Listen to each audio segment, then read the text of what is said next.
नमस्कार। स्वागत है आपका हमारे पौराणिक संसार में, जहां हर कथा में छिपा है गहरा ज्ञान और अद्भुत रहस्य।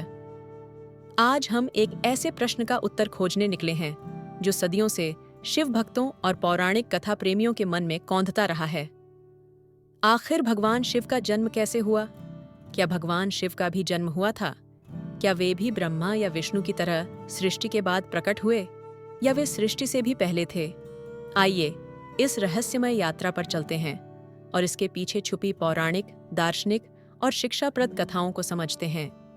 भगवान शिव को स्वयंभू कहा जाता है, यानी वे जो स्वयं से प्रकट हुए हैं, जिनका कोई आदि या अंत नहीं है।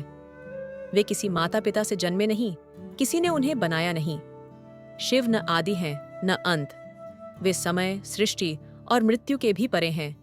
वे अद्वैत हैं, ब्रह्म, चेतना और शून्यता का स्वरूप। जैसे आकाश को जन्म नहीं होता, वैसे ही शिव भी अनंत हैं। वे परम सत्य हैं, जो हर कण में व्याप्त हैं और फिर भी सबसे परे हैं। उनकी सत्ता किसी भी लौकिक नियम से बंधी नहीं है। शिव का यह स्वरूप हमें सिखाता है कि कुछ चीजें ऐसी होती हैं जो हमारी मानवीय समझ से परे होती हैं। वे केवल अनुभव की जा सकती हैं। शिव का स्वयंभू होना उनकी परम सत्ता और ब्रह्मांड के मूल आधार होने का प्रतीक है। वे ही सृष्टि के रचयिता, पालक और संहारक हैं, फिर भी वे इन तीनों से ऊपर हैं। वे ही महाकाल हैं, जो काल को भी नियंत्रित करते हैं। शिव पुराण में एक अत्यंत अद्भुत और रहस्यमय कथा आती है, जो शिव के अनादि स्वरूप को स्पष्ट करती है। यह कथा लिंगोद्भव के नाम से जानी जाती है। एक बार सृष्टि के आरंभ में, जब चारों ओर केवल जल ही जल था, भगवान ब्रह्मा और भगवान विष्णु के बीच इस बात पर बहस छिड़ गई कि उन दोनों में से कौन सबसे बड़ा है। ब्रह्मा स्वयं को सृष्टि का रचयिता होने के कारण श्रेष्ठ मानते थे, तो विष्णु स्वयं को पालक होने के कारण उनका अहंकार इतना बढ़ गया कि वे एक दूसरे से युद्ध करने को उद्यत हो गए। तभी अचानक उनके सामने एक विशाल अनंत अग्नि का स्तंभ प्रकट हुआ। यह स्तंभ इतना तेजस्वी था कि उसकी चमक से तीनों लोक प्रकाशित हो उठे। उसकी कोई सीमा नहीं दिख रही थी, न ऊपर न नीचे। ब्रह्मा और विष्णु दोनों ही इस अद्भुत स्तंभ को देखकर चकित रह गए। उन्होंने निश्चय किया कि जो भी इस स्तंभ का आदि या अंत खोज लेगा, वही सबसे बड़ा माना जाएगा। भगवान विष्णु ने एक विशाल वराह, सुअर का रूप धारण किया और उस स्तंभ का अंत खोजने के लिए पाताल लोक की ओर नीचे गए। वे हजारों वर्षों तक नीचे जाते रहे, लेकिन उस स्तंभ का अंत नहीं पा सके। दूसरी ओर भगवान ब्रह्मा ने एक हंस का रूप धारण किया और उस स्तंभ का आदि खोजने के लिए आकाश की ओर ऊपर गए। वे भी हजारों वर्षों तक ऊपर उड़ते रहे, लेकिन उस स्तंभ का शिखर नहीं पा सके। अंततः दोनों थक हार कर वापस लौटे। उन्हें अपनी भूल का एहसास हुआ कि वे जिस सत्ता का आदि अंत खोजने निकले थे, वह उनकी कल्पना से भी परे थी। तभी उस अनंत अग्नि स्तंभ से भगवान शिव प्रकट हुए। उनके दर्शन मात्र से ब्रह्मा और विष्णु का अहंकार चूर चूर हो गया। शिव ने उन्हें बताया, मैं ही वह अनंत हूँ जिसे तुम खोज नहीं सकते। मैं ही आदि हूँ, मैं ही अंत हूँ और मैं ही मध्य हूँ। इस कथा से यह स्पष्ट होता है कि शिव न जन्मे हैं, न बनाए गए हैं। वे अनादि और अनंत हैं। वे ही परम ब्रह्म हैं, जो सृष्टि के हर कण में व्याप्त हैं। यह ज्योतिर्लिंग शिव के निराकार स्वरूप का प्रतीक है, जो सभी सीमाओं से परे है। यह कथा हमें सिखाती है कि अहंकार हमें सत्य से दूर ले जाता है और परम सत्य को जानने के लिए विनम्रता और समर्पण आवश्यक है। कुछ पुराणों में भगवान शिव के प्राकट्य की एक और रहस्यमयी कथा मिलती है, जो उनके रुद्र स्वरूप को दर्शाती है। यह कथा सृष्टि के आरंभ से जुड़ी है। जब भगवान ब्रह्मा जी ने सृष्टि की रचना शुरू की, तो उन्होंने अनेक प्रजापतियों और जीवों को उत्पन्न किया, लेकिन उन्हें लगा कि सृष्टि का विस्तार उतनी तेजी से नहीं हो रहा जितनी वे चाहते थे। उन्हें अपनी रचनाओं में कुछ कमी महसूस हुई। इस विचार से ब्रह्मा जी को अत्यंत क्रोध आया। उनका क्रोध इतना तीव्र था कि उनके माथे से एक अत्यंत तेजस्वी प्राणी प्रकट हुआ।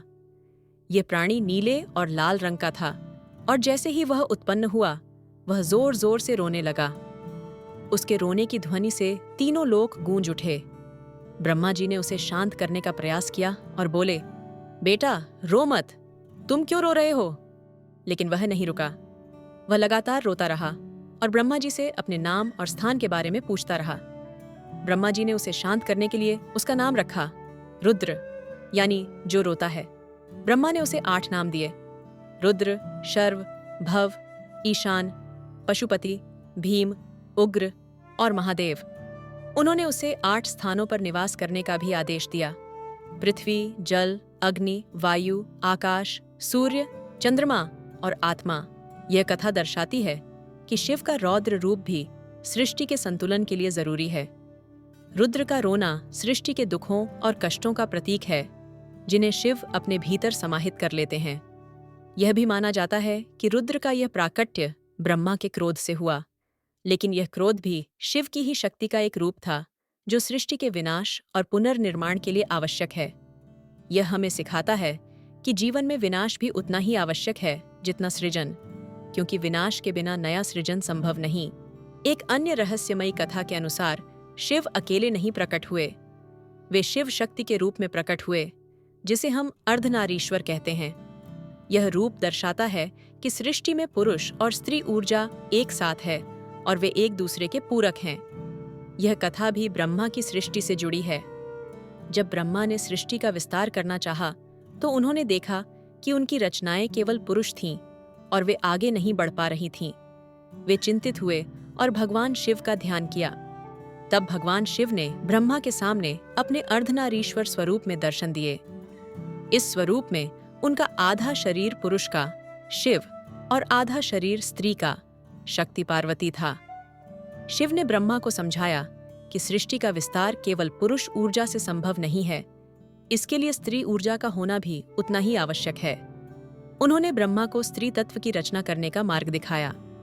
यह रूप दर्शाता है कि सृष्टि में पुरुष, चेतना, और स्त्री, ऊर्जा का मिलन ही जीवन का आधार है। शिव ही शक्ति हैं और शक्ति ही शिव। वे एक दूसरे से अविभाज्य हैं। यह दर्शन तंत्र और योग में भी अत्यंत महत्वपूर्ण है। तंत्र में शक्ति को ब्रह्मांड की गतिशील ऊर्जा माना जाता है, जबकि शिव को स्थिर चेतना। इन दोनों का मिलन ही ब्रह्मांड की उत्पत्ति, स्थिति और लय का कारण है। अर्धनारीश्वर स्वरूप हमें सिखाता है कि जीवन में संतुलन कितना महत्वपूर्ण है। पुरुष और स्त्री, तर्क और भावना, सृजन और विनाश, ये सभी द्वंद्व एक ही परम सत्ता के 2 पहलू हैं। शिव शक्ति का यह एकात्म स्वरूप हमें पूर्णता और सामंजस्य की ओर ले जाता है। कई संतों और योगियों के अनुसार शिव कोई व्यक्ति नहीं है, बल्कि एक स्थिति है। पूर्ण चैतन्य, ध्यान, शांति और अनंत ऊर्जा की स्थिति। योग में कहा जाता है, शिव वो हैं जो शून्य होकर भी सब कुछ हैं। वे परम शून्य हैं, जहां से सब कुछ उत्पन्न होता है और जहां सब कुछ विलीन हो जाता है। वे महायोगी हैं जो कैलाश पर्वत पर ध्यान मग्न रहते हैं और उनकी समाधि से ही ब्रह्मांड की ऊर्जा प्रवाहित होती है। शिव का यह दार्शनिक स्वरूप हमें आंतरिक शांति और आत्मज्ञान की ओर प्रेरित करता है। वे हमें सिखाते हैं कि वास्तविक शक्ति बाहरी दुनिया में नहीं, बल्कि हमारे भीतर छिपी हुई है। ध्यान और योग के माध्यम से हम उस शिवत्व को प्राप्त कर सकते हैं जो हमारे भीतर ही विद्यमान है। शिव का शून्य होना यह दर्शाता है कि वे सभी उपाधियों, रूपों और सीमाओं से परे हैं। वे ही सत्यम शिवम सुंदरम हैं, सत्य, कल्याणकारी और सुंदर। शिव का तांडव नृत्य भी उनके इस स्वरूप का एक पहलू है। ये नृत्य विनाश का प्रतीक है, लेकिन यह विनाश भी सृजन के लिए आवश्यक है। जब शिव तांडव करते हैं तो वे ब्रह्मांड की पुरानी व्यवस्था को तोड़ते हैं ताकि एक नई और बेहतर व्यवस्था का निर्माण हो सके। ये जीवन के चक्र को दर्शाता है, जन्म, मृत्यु और पुनर्जन्म। तो दोस्तों, भगवान शिव को किसी एक जन्म की कहानी में बांधना मुश्किल है। वे हैं अनादि, अनंत और अजन्मा। उनका हर रूप, रुद्र, नटराज, भोलनाथ, अर्धनारीश्वर, हमें यही सिखाता है कि विनाश के बिना सृजन संभव नहीं और शिव के बिना शक्ति अधूरी है। वे ही सृष्टि के मूल आधार हैं, जो हर कण में व्याप्त हैं और फिर भी सबसे परे हैं। शिव का भोलेनाथ स्वरूप उनकी सरलता और करुणा को दर्शाता है। वे अपने भक्तों पर शीघ्र प्रसन्न होते हैं और उनकी मनोकामनाएं पूर्ण करते हैं। उनका नटराज स्वरूप ब्रह्मांडीय नृत्य का प्रतीक है, जो सृष्टि के लय और गति को दर्शाता है। शिव के ये सभी रूप हमें जीवन के विभिन्न पहलुओं को समझने और स्वीकार करने की प्रेरणा देते हैं। वे हमें सिखाते हैं कि जीवन में सुख दुख, सृजन विनाश और शांति संघर्ष सभी एक ही परम सत्ता के अंग हैं। शिव की महिमा अपरंपार है। वे केवल एक देवता नहीं, बल्कि एक जीवन शैली, एक दर्शन और एक परम सत्य हैं। उनकी कथाएं हमें न केवल पौराणिक ज्ञान देती हैं, बल्कि जीवन के गहरे रहस्यों को भी उजागर करती हैं। वे हमें सिखाते हैं कि कैसे अपने भीतर के शिवत्व को जगाकर हम परम शांति और आनंद को प्राप्त कर सकते हैं। हमने देखा कि भगवान शिव का जन्म किसी सामान्य प्राणी की तरह नहीं हुआ। वे स्वयं परम ब्रह्म हैं, जो अनादि, अनंत और अजन्मा हैं। उनकी कथाएं हमें सृष्टि के गूढ़ रहस्यों, जीवन के संतुलन और परम चेतना के स्वरूप को समझने में मदद करती हैं।